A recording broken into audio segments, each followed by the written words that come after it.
how to get better at Call of Duty within 5 minutes, so let's get started. Yeah, I'm here, super duper duper cut, all up in the mix like, yeah, nigga, what I stay blazed like rollers, even if I never said it, you should probably know this by now. Alright, so you came to this video because you want to get better at COD, and I'm going to show you some tips, or give you some tips, some things you can like take to in game, whether it's beforehand, or during, or after it. And you know, just something that could like help you progress and be a better Call of Duty player. So let's start off with my first tip, and one of the more important ones is guns. Find out what are the best guns. What are the best guns for you? Which ones do you like which ones give you a good feel in your hands that you just play smoothly with. You have to find that out. But also you have to make sure it's a usable gun, a gun that can totally just hold its weight and do what you need it to do, which is kill people. And most of the guns in this game most of them do that job, so I don't think that's too much of a problem. Just find a good gun that you also feel comfortable with playing, and just fits your needs. And then it comes to the class setup, which is find the attachments that are good for it. Don't put thermal scopes, random things, and random scopes on things. Read the descriptions, look on other videos, other class setups for that specific gun. Just do what you need to do, but find what class setup will work for you. And that comes to attachments, lethals, and tacticals. If you use those, I don't use those lethals or tacticals or a secondary, but that might just be me. Sometimes I regret not using a secondary, but find out what happens to you if you're a bit of a starting player. You might want to use a tactical or a lethal. If you find that you're just not smart enough to switch to reload during the smartest times, you might want to use a secondary so you can switch out. But it all depends on you.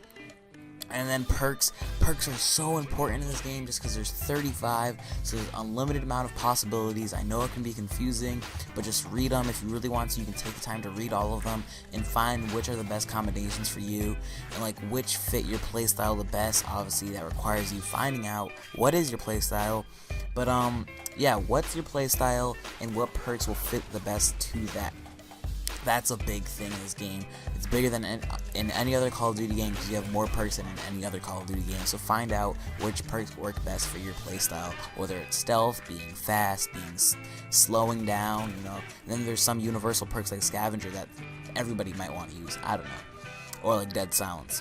So now you have your now that you have everything set up, find a game mode that you like to play. Find a game mode that you enjoy, that it keeps you competitive, doesn't make it boring, and also just maybe if you're just going for score streaks, go to TDM or kill confirmed, or if you like winning, play domination, blitz.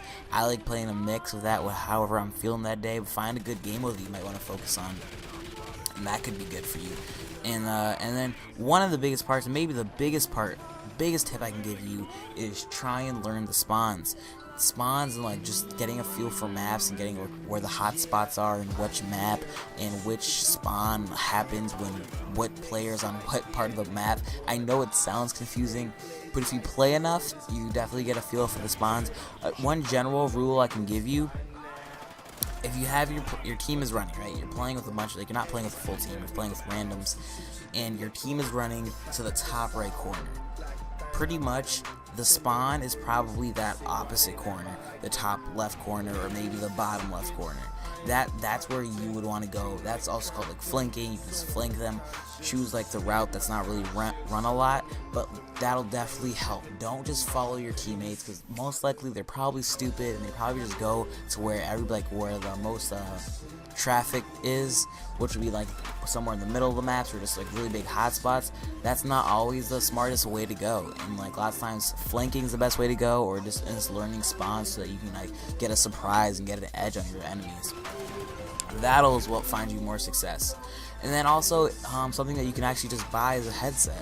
A headset will increase your game so much, but you also just don't. I don't want to say that just because I don't want people to feel like they're being held back because they don't have the financial they're not in that financial position. But if you get some money this Christmas, or your birthday's coming up like me, just ask for a headset, maybe from ranging from $50 to $100, Turtle Beaches, especially in Infinity Ward games like this. footsteps are crazy clear. So that's all I can give you guys. Just find your class setups, learn the spawns, maybe get a headset. If you like the video, leave a like. If you want to see more videos like this, please subscribe. Leave a comment if you have any ideas, or you just want to like give me some constructive criticism. I think I'm out. I'm gonna come at you guys with a new series starting tomorrow or this weekend. But yeah, guys, peace.